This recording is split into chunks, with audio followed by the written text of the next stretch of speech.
आप सभी दर्शकों को गणतंत्र दिवस की हार्दिक शुभकामनाएं। मैं हूं रवि जायसवाल और आप देख रहे हैं YouTube channel resilient trader Ravi, जिसमें आप सभी का दिल से स्वागत करता हूं मैं। तो आइए आज के वीडियो को शुरू करते हैं। आज की वीडियो में हम लोग बालकृष्णा इंडस्ट्रीज लिमिटेड के लेटेस्ट रिजल्ट का एनालिसिस करने वाले हैं। और मैंने जो रिजल्ट की एनालिसिस करी है उससे मुझे लगा है कि कहीं ना कहीं कुछ तो गड़बड़ है। तो आइए मैं अपनी एनालिसिस आप लोगों के सामने प्रेजेंट करता हूं। ये देखिए, कंपनी ने जो लेटेस्ट रिजल्ट पब्लिश किया है उसमें आप देख सकते हैं कि लेटेस्ट क्वार्टर का रिपोर्ट इस कॉलम में है, साथ ही साथ पिछले क्वार्टर का रिपोर्ट इस कॉलम में है और पिछले साल सेम क्वार्टर का रिपोर्ट इस कॉलम में है।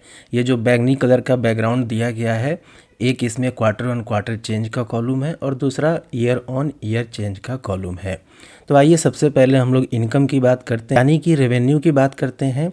तो कंपनी ने इस क्वार्टर में कुल 2747.62 करोड़ रुपए का रेवेन्यू किया है और पिछले क्वार्टर में देखें तो 2510.24 करोड़ रेवेन्यू था। यानी कि क्वार्टर ऑन क्वार्टर बेसिस पे हमें 237.38 करोड़ रुपए का इजाफा देखने को मिल रहा है।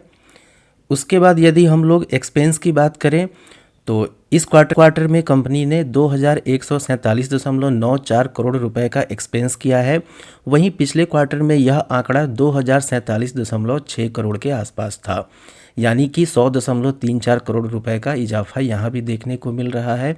कोई बात नहीं, जब रेवेन्यू में इजाफा है तो फिर उसके अकॉर्डिंग हमें एक्सपेंस में भी इजाफा देखने को मिलेगा ही। अगर हम लोग ऑपरेटिंग प्रॉफिट यानी कि एबिटा की बात करें तो इस क्वार्टर में कंपनी ने 600.69 करोड़ का फिगर बताया है। वहीं पिछले क्वार्टर में ये 579.79 करोड़ का था, यानी कि 20.9 करोड़ रुपए का इंक्रीमेंट यहाँ भी देखने को मिल रहा है। ऑपरेटिंग मार्जिन एबिटा मार्जिन की बात करें तो इस क्वार्टर में वो 23.46% का है। पिछले क्वार्टर में यह 23.96% का था। यहाँ पे हमें 0.5% की गिरावट देखने को मिल रही है। नेट प्रॉफिट की बात की जाए तो इस क्वार्टर में 449.48 करोड़ का नेट प्रॉफिट है। पिछले क्वार्टर में यह फिगर 346.94 करोड़ का था। यहाँ पे क्वार्टर ऑन क्वार्टर बेसिस पे 102.54 करोड़ रुपए का इजाफा देखने को हमें मिल रहा है।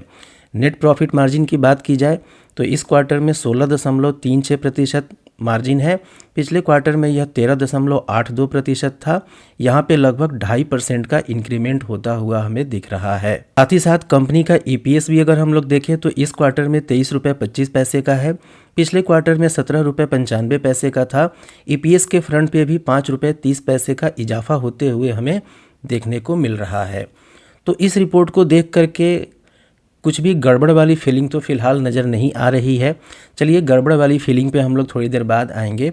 ये तो हमने क्वार्टर ऑन क्वार्टर की एनालिसिस करी है। अब आइए हम लोग ईयर ऑन ईयर की भी एनालिसिस करके देखते हैं। तो ईयर ऑन ईयर बेसिस पे देखा जाए तो पिछले साल सेम क्वार्टर में कंपनी ने 2340 करोड़ का रेवेन्यू जनरेट किया था और इस क्वार्टर में 2747 करोड़। तो यहाँ पे भी 407.58 करोड़ का इजाफा देखने को मिल रहा है। ओके, एबिटा में देखा जाए तो एबिटा के फ्रंट पे भी 60.09% का इजाफा है। एबिटा मार्जिन की बात की जाए तो पिछले साल सेम क्वार्टर के एक रिस्पेक्ट में 0.31% मार्जिन में गिरावट आई है। अगर पिछले क्वार्टर से तुलना की जाए तो 0.5% की गिरावट है और पिछले साल सेम क्वार्टर से तुलना की जाए तो 0.3% की गिरावट है। तो छोटा सा डिप है ये एबिटा के फ्रंट पे, चाहे पिछले क्वार्टर से तुलना की जाए या पिछले साल के सेम क्वार्टर से तुलना की जाए। नेट प्रॉफिट अगर हम लोग देखते हैं तो ईयर ऑन ईयर बेसिस पे यहाँ पे 144 करोड़ का इजाफा हुआ है। नेट प्रॉफिट मार्जिन की बात की जाए तो यहाँ पे 3.31% का इजाफा हुआ है और वहीं जहाँ पिछले साल सेम क्वार्टर में 15.80 का ईपीएस था, उसमें 7.45 की बढ़ोतरी हुई है। तो यहाँ तक तो रिजल्ट पे कुछ भी हमें गड़बड़ टाइप का नज़र नहीं आ रहा है। ऊपर से देखने में रिपोर्ट हमें बहुत ही अच्छा लग रहा है। केवल हल्का सा चिंता का विषय यही लग रहा है कि एबिटा मार्जिन में company quarter on quarter basis पे भी और ईयर ऑन ईयर बेसिस पे भी गिरावट का सामना कर रही है। अब मैं अपनी ऑब्जर्वेशन आप लोगों के साथ शेयर करना चाहूँगा कि मुझे कहाँ पे इस रिपोर्ट में गड़बड़ी नज़र आई है। हो सकता है कि वो एक्चुअल में गड़बड़ी ना भी हो, लेकिन मैंने जो ऑब्जर्व किया है वो मैं आप लोगों से शेयर करता हूँ। आप यहाँ अदर इनकम का पैरामीटर देखिए। पिछले क्वार्टर में जहाँ कंपनी ने 90.5 करोड़ का अदर इनकम पोस्ट किया था और पिछले साल सेम क्वार्टर में 65.63 करोड़ का अदर इनकम था, वहीं इस क्वार्टर में आप देखेंगे कंपनी ने 187.29 करोड़ का अदर इनकम है। क्वार्टर ऑन क्वार्टर बेसिस पे देखें तो 96.79 करोड़ का इजाफा है और ईयर ऑन ईयर बेसिस पे 121.66 करोड़ का इजाफा है। तो देखिए दोस्तों, मैं आप लोगों को बताना चाहूँगा कि यदि कंपनी के सेल का फिगर ग्रो कर रहा है, एबिटा का फिगर ग्रो कर रहा है, नेट प्रॉफिट का फिगर ग्रो कर रहा है, तो इसमें कोई चिंता वाली बात नहीं होती है, बल्कि इसे बिजनेस के लिए अच्छा माना जाता है। लेकिन यदि अदर इनकम की वजह से कंपनी का प्रॉफिट ग्रो करता हुआ दिखाई दे रहा है तो इसे अच्छा फिगर नहीं माना जाता है। तो फिलहाल मुझे यही घटना यहाँ पे होते हुए दिख रही है कि पिछले क्वार्टर में जहाँ अदर इनकम मात्र 90.5 करोड़ के आसपास था, वहीं इस क्वार्टर में अदर इनकम 187.29 करोड़ है। लगभग 96.79 करोड़ का इजाफा है, दुगुना से भी ज़्यादा का।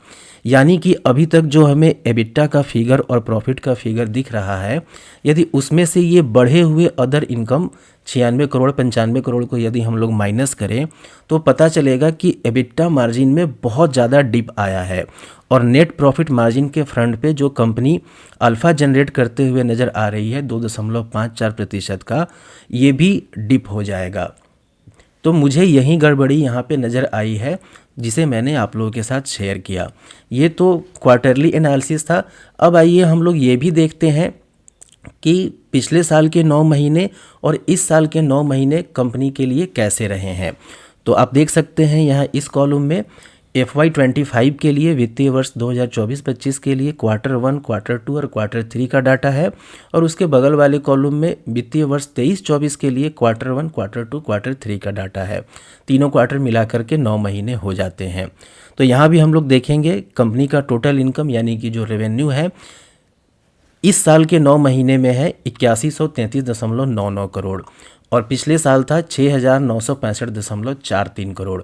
तो यहाँ भी आपको 1168 करोड़ का इजाफा नज़र आएगा। साथ ही साथ एबिटा आप देखेंगे तो वहाँ पे 269.84 करोड़ का इजाफा है। एबिटा मार्जिन के फ्रंट पे 0.42% का इजाफा है। नेट प्रॉफिट में 301.67 करोड़ का इजाफा है। नेट प्रॉफिट मार्जिन में 1.68% का इजाफा है। EPS की बात की जाए तो पिछले साल 9 महीनों में यह 50.94 रुपये था।